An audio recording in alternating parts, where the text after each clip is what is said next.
Hello friends, welcome to clicks and chips. നമുക്കിന്ന് tasty ആയിട്ടുള്ള പപ്പായ എരിശ്ശേരി എങ്ങനെ ഉണ്ടാക്കാൻ നോക്കാം.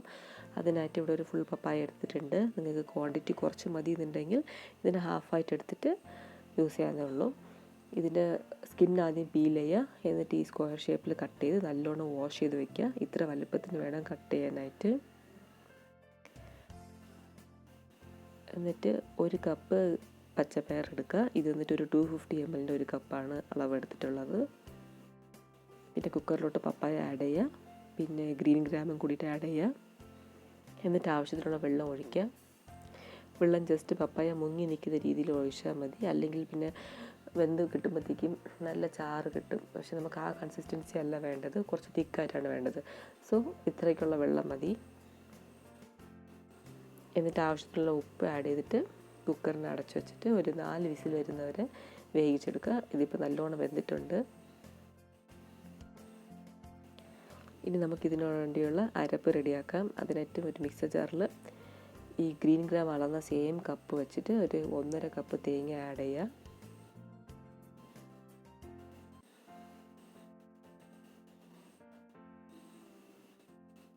അതിലൂടെ 1 table spoon pepper, 1/2 table spoon ജീരകം, 7 pieces garlic, 2 table spoon red chilli powder,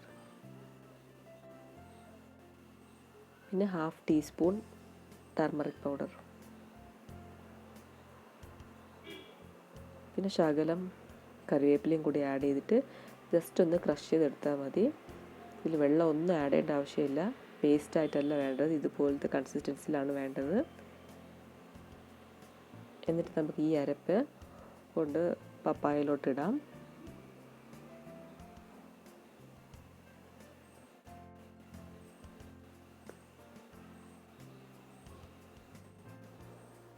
എന്നിട്ട് ആ ജാറിൽ കുറച്ച് തേങ്ങയൊക്കെ ഉണ്ടാവില്ലേ, അതിലൂടെ കുറച്ച് അകലം വെള്ളം ഒഴിച്ച് ഇതുപോലെ ഒന്ന് ഒഴിച്ചാൽ മതി, അല്ലാണ്ട് കൂടുതൽ വെള്ളത്തിൻ്റെ ആവശ്യമില്ല.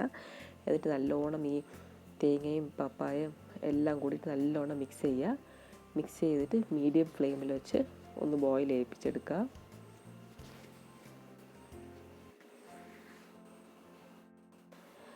മീൻവൈൽ നമുക്ക് വേറൊരു പാനിൽ എണ്ണ ഒഴിച്ച് ചൂടാകുമ്പോഴത്തേക്കും ഉഴുന്ന്, റെഡ് ചില്ലി, പിന്നെ കറിവേപ്പില, കടുക് ഇത്രയിട്ട് നല്ലോണം ഒന്ന് മൂപ്പിച്ചെടുക്കുക.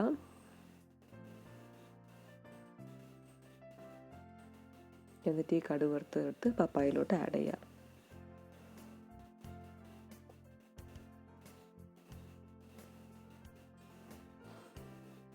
ഇത്രയേ ഉള്ളൂ, സിമ്പിൾ ടേസ്റ്റി ആയിട്ടുള്ള പപ്പായ എരിശ്ശേരി റെഡി ആയിട്ടുണ്ട്. നിങ്ങളും ഒന്ന് ട്രൈ ചെയ്ത് നോക്കുക. എങ്ങനെയുണ്ടെന്ന് ഫീഡ്ബാക്ക് കമൻറ്റ് സെക്ഷനിൽ മറക്കാതെ അറിയിക്കണം. Thanks for watching.